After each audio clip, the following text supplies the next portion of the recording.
Arise Prime Time, where we offer perspectives on the news and talking points of the day. I'm Constance Ikoku. We're still on the critical conversation sparked by the latest World Bank report, which paints a stark picture of the economic challenges in the country. According to that report, over 129 million Nigerians are in poverty. It means that the impact of the current economic realities is being felt in every corner of the society. Beyond that statistics, how can we as a nation respond? How do we harness the power of culture, orientation, and national values to build the Nigerian economy?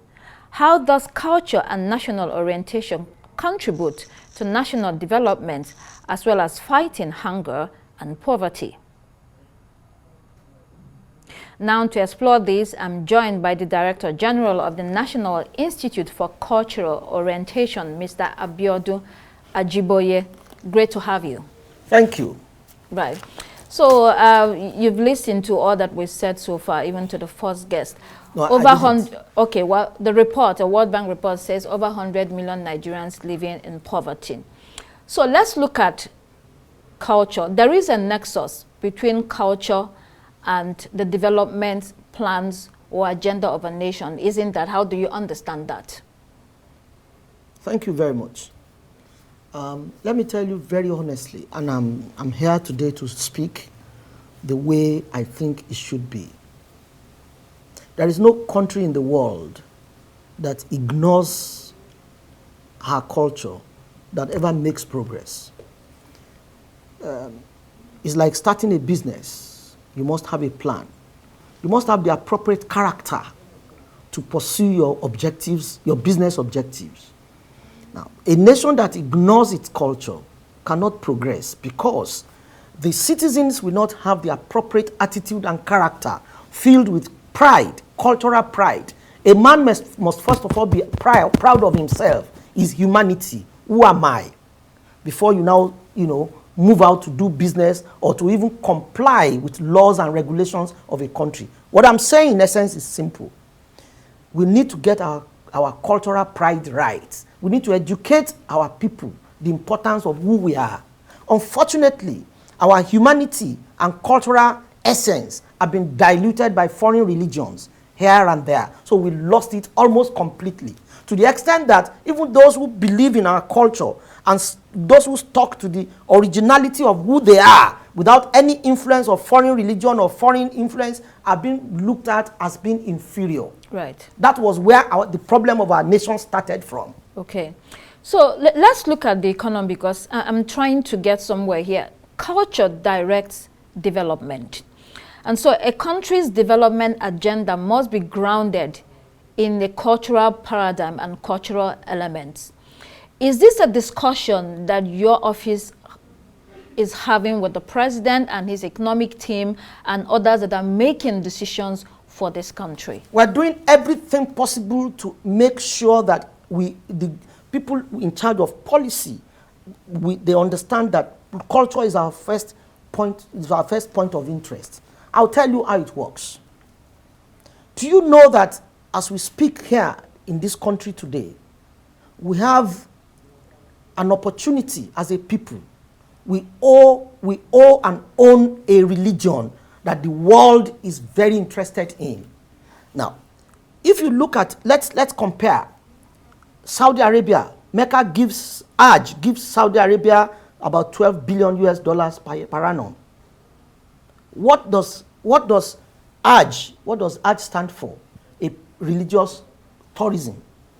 Now, there's a religion, well, not a religion, a consciousness that got emanated from this country called Ifa and a whole of other things. Now, today, the Ifa has about 430 followers across the globe.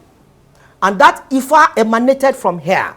And we are here saying that it is oil, it is oil, it is oil. Oil is no longer giving us anything.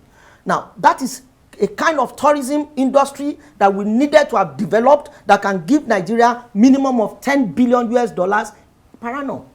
That fact I know. Yes. That's just on one aspect of it.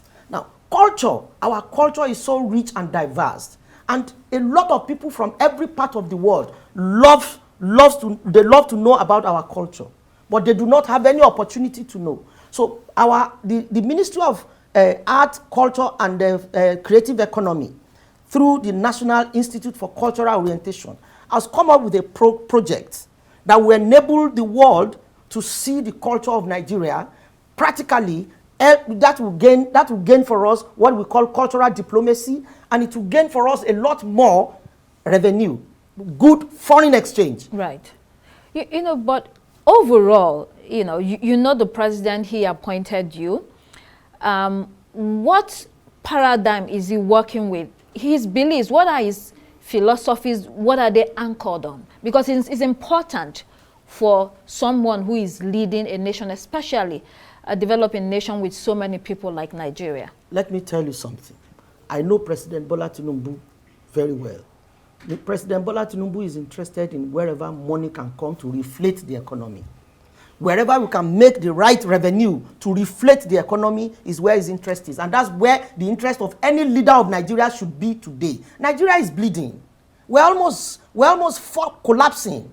If we do not reflect this economy by, one, stimulating local economy to be productive such that we can export and export every other thing we have, such as cultural tourism, such as so many other things within the cultural sector. The cultural sector can actually play a significant role in reflecting the economy. And we are daily telling government that let us look in this, apart from the fact that national orientation, cultural orientation will shape the behavior of people, it's equally capable of generating revenue that will be very, very substantial to this nation. So, therefore, the best thing we are doing is to, first of all, expose the mind of the generality of Nigerians to the fact that our negligence or our neglect of our culture is costing us so much and will cost us so much more if we do not retract. To that extent, we decided, my institute did something, the National Institute for Cultural Orientation. We started a monotechnic called Nigerian Academy for Cultural Studies. We want the young Nigerian people to appreciate our culture for what it is. They must have what we call cultural pride. That pride will give them the right humanity. Then they can compete with any other person in the world. Our culture is not inferior to American culture. Right. It's not inferior to Asian culture. It's not inferior to British culture. But because we do not educate our children and our young people very well, and we now have adults who don't even believe in themselves. Now, those people cannot contribute properly to nation building. So you had a very important organization. How do you measure success? Because it looks like literally, or many agencies in Nigeria or many ministries, there is no connection between the budget that you receive and results. So it's like you have, many people working there. At the end of the year, you don't see tangible results from it. How do you measure what you're doing to know that it's successful? I got into that, on that seat about a year ago. I came in there with ideas. And I'm still surprised. Up until a few days ago, I'm still very surprised how the president thought I should be in culture. But I'll tell you, it is very enjoyable because that's what I've done all my life.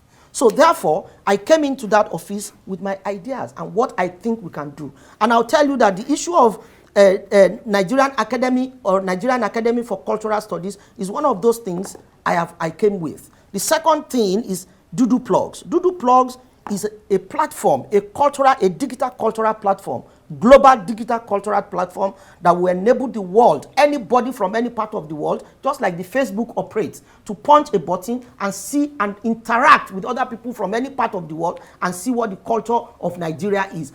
If you punch Abia, it will bring out everything about Abia State, about our cuisine, about our dress, our languages, and everything. And you can imagine we are looking at about 820 million people across the world on that platform. So where are you with this? At what stage? We already launched. It's 80% done. Okay. It is, if you Google www.duduplug.org, it will bring out a lot of things. We are building. We've launched it. We've unveiled the logo a few days ago. And by February 2025, we're actually launching it in Pennsylvania, with the president of Nigeria actually launching it. That is one of the things we can do, and we are sure that that thing can fetch Nigeria close to between 15 to 20 billion US dollars a year. So culture is one of the things we need to reflect the economy. It's not a joke. The one I told you about World Orisha Congress. See, that thing I told you about Ifa, they call those people that are worshipping Ifa Olorisha. But Olorisha, they are in every part of the world. Brazil accounts for more than 70 million of them, and every part of the world. Let us bring them to Nigeria to come and do their Orisha in Nigeria, and we earn dollars. That's what we're interested in. Are you going to explore other cultures as well in Nigeria? We will. Other spiritualities? We will. Look, see, where as an administrator, I take the low-hanging fruit first. That Ifa is already consummated. We already registered the World Orisha Congress. And the Oni of Ife is the chairman board of trustees. That is already there. We're now going to be working on how to make it so. It could be a 2-year project, because to get pilgrims or people to come to Nigeria, we need to talk about infrastructure. We need to talk about so many things, safety, security, and everything. So we are starting on that. Now we will explore. I understand that there are a lot of opportunities, particularly from the northern spirituality. There are a lot of people we can explore that along the side of Islam. You understand? We can't stand on the edge of a different religion, because the north is very Islamic. So we work with them according to Islam. When we go to the east, no, that is the core north, because there's a lot of a chunk. That's what I'm saying. Yeah, we can't tamper with people's religion. We won't tamper with people's spirituality, because people hold their spirituality very dear. So therefore, we will respect whatever spirituality you hold, but along the lines, we will take the cultural and tourism benefits that can be out of it. Okay, how do you see cultural orientation or culture shaping gender and women in leadership? I think that's important for us, because it looks like cultural is a lot of things that are, a lot of biases against women. They say, oh, that's our culture. Oh, that's our culture. But actually, it may not necessarily be. It's just things we've picked up along the way. Because you need to utilize a huge chunk of your population, almost 50%, if not. Culture is dynamic. Right. There's no culture that is static. Therefore, if certain culture 100 years ago felt women are inferior, in this day and age, women are no longer inferior.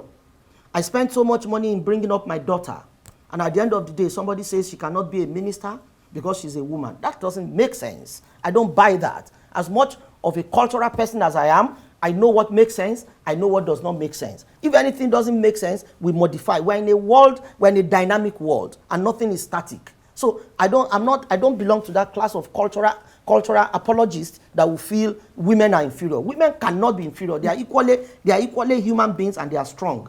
It depends on the angle you want to toe. But the point we are making here is that we need what we call cultural renaissance. We need to come back to our culture, appreciate it, understand it, nurture it, and make it work for us. Right. Mr. Biodun, sorry. My name is Otumba Biodun Ajiboye. Yes. Mr. Biodun Ajiboye. Otumba Biodun Ajiboye. That's what I'm called. Yes. Well, and you can't change my name midway. I know, but in the media, we call you Mr. I understand. I'm a media person. Yes. I'm just pulling your legs. You're trying to shake me down. Okay, thank you for joining us this evening. Time is so short. I have a lot more to say. Don't worry, we'll invite you again. Thank you so much.